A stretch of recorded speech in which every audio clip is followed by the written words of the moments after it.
Droit au but, ce sera pas mal comme slogan, non? Des vidéos le samedi sur Actu Réfractaire, c'est l'objectif qu'on s'est donné pendant toute la période des Jeux Olympiques. Et évidemment, on va parler de notre sport national, à nous la France, c'est-à-dire la contestation. Il va y avoir plein de gens qui vont bouger un peu partout, que ce soit à Guingamp, que ce soit à Paris, à Strasbourg, on sera là pour les filmer. Et puis même vous, si vous voyez des actions, si vous organisez des actions, eh ben on va les diffuser sur cette émission. Envoyez-nous ça à actu@lecanardréfractaire.org. Bref, c'est parti pour le premier numéro de ce nouveau format, l'Olympique Réfractaire, qui sera sous le signe de la rétrospective.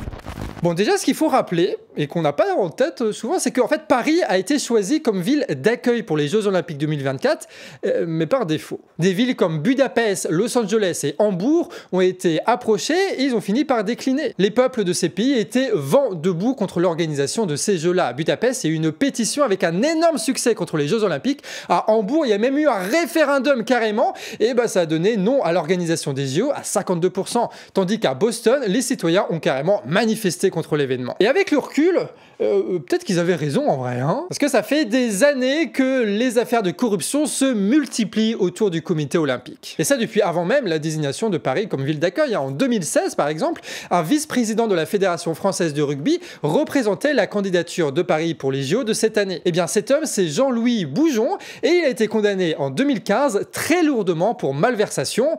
Bon, déjà là, ça annonce la couleur. Malgré tout ça, en 2017, Paris est bien sélectionné pour les Jeux Olympiques 2024. Et il faut évaluer si l'événement va vraiment rapporter quelque chose, hein, comme ceux d'Athènes en 2004 ou ceux de Rio en 2016, qui ont été évalués à 12 milliards d'euros. Ce qui a laissé le Brésil et la Grèce dans un état lamentable au niveau économique. Hein, ils ont perdu du pognon avec cette histoire. Et c'est l'entreprise Keneo qui réalise cette évaluation pour Paris en se basant notamment sur les chiffres de l'Euro 2016. Bah oui, parce que les structures olympiques, c'est équivalent aux structures de foot en France, évidemment. Et donc pour eux, les retombées économiques seront positives. Voilà, les représentants de l'État français s'en félicitent, hein, en oubliant de préciser que Keneo était prestataire de l'Euro 2016 et qu'ils ont déjà un contrat juteux pour les Jeux Olympiques de Paris.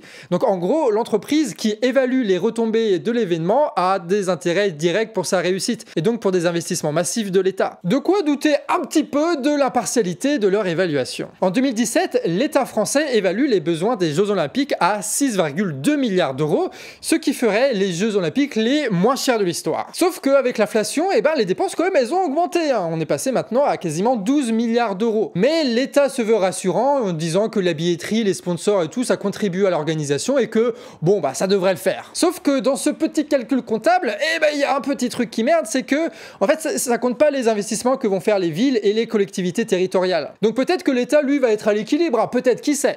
Mais par contre, ce qui est sûr, c'est que les villes et les collectivités vont perdre du pognon, et vu que c'est financé par nos impôts, eh ben, c'est un peu notre pognon qui est balancé en l'air, globalement. Et bon, vous savez, il faut faire tous les trucages comptables possibles pour dire que finalement la Macronie c'est une réussite. Et le pire c'est qu'il y a ces scandales-là, et puis à la télévision, eh ben, ça débat pour savoir si Aya Nakamura, oui ou non, c'est une bonne idée pour la cérémonie d'ouverture, quoi. Je veux dire, on parle tellement de trucs qui n'ont rien à voir qu'on en oublie presque les promesses de départ. Sauf que nous, au Canard, on n'oublie pas les promesses de départ. En 2017, le comité d'organisation des Jeux promettait les transports gratuits dans l'Île-de-France, et surtout des Jeux populaires. On pouvait espérer que ce soit accessible facilement, pas cher, avec des fêtes partout, à chaque médaille, bref, que ce soit festif, que ce soit culturel, que ce soit beau. Alors que, vu les prix qu'en réalité, là, maintenant on peut constater, l'immense majorité d'entre nous, on ne pourra pas assister aux Jeux Olympiques. Ce sera, voilà, la petite télé et pas plus que ça. Les places pour les épreuves sont en moyenne autour de 500 €. 500 €, c'est énorme! Alors oui, il y a des places un petit peu moins chères, d'accord, mais bon, c'est pour voir les qualifications du ping-pong derrière un poteau dans un immense stade, tu vois.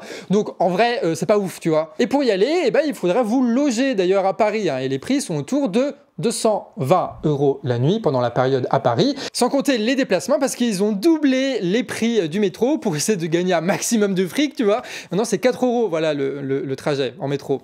4 €, beaucoup trop cher. Heureusement, le comité d'organisation et le gouvernement ne sont pas les seuls à s'organiser autour de l'événement. Souvenez-vous, l'an dernier, lors de nos manifs retraite, on avait fait une promesse, pas de retraite, pas de JO. En juin 2023, les militants CGT envahissent même le siège du comité olympique. La loi retraite est passée, les Jeux Olympiques arrivent, et contrairement aux politiques, de nombreuses personnes comptent bien tenir leur engagement. Et le petit point faible de cette histoire-là, c'est que l'organisation des Jeux Olympiques, ça repose sur 45 000 bénévoles qui sont pour certains pas payés ni défrayés, et les candidatures ont été déposées en avril 2023, en plein mouvement social contre la retraite à 64 ans. Et la crainte des organisateurs, c'est que certains de ces candidats candidatures soient en fait fantômes et qu'ils ne se présenteront jamais ou viendront saboter les Jeux Olympiques. En tout cas, ce qui est sûr, c'est que entre les quartiers, les agriculteurs, la retraite et compagnie, il va y avoir du boucan et on sera là pour vous en parler. On vous parlera évidemment des scandales aussi, de toutes les actions qu'il y a autour des Jeux Olympiques de 2024 pour que vous soyez au clair sur cette histoire et sur cet événement majeur qui aura lieu cet été en France. Et si vous aimez ce genre d'initiative, nos formats, nos informations, on vous rappelle qu'en ce moment nous sommes en cagnotte, c'est-à-dire qu'on essaie de rassembler 130 000 € pour pouvoir fonctionner une année de plus. Tout est en description. On remercie le collectif On Crèvera Pas au Boulot de Strasbourg pour le logo issu de leur tract qui sera bientôt disponible et modifiable pour toutes vos actions. Sur ce, des bisous et à la prochaine.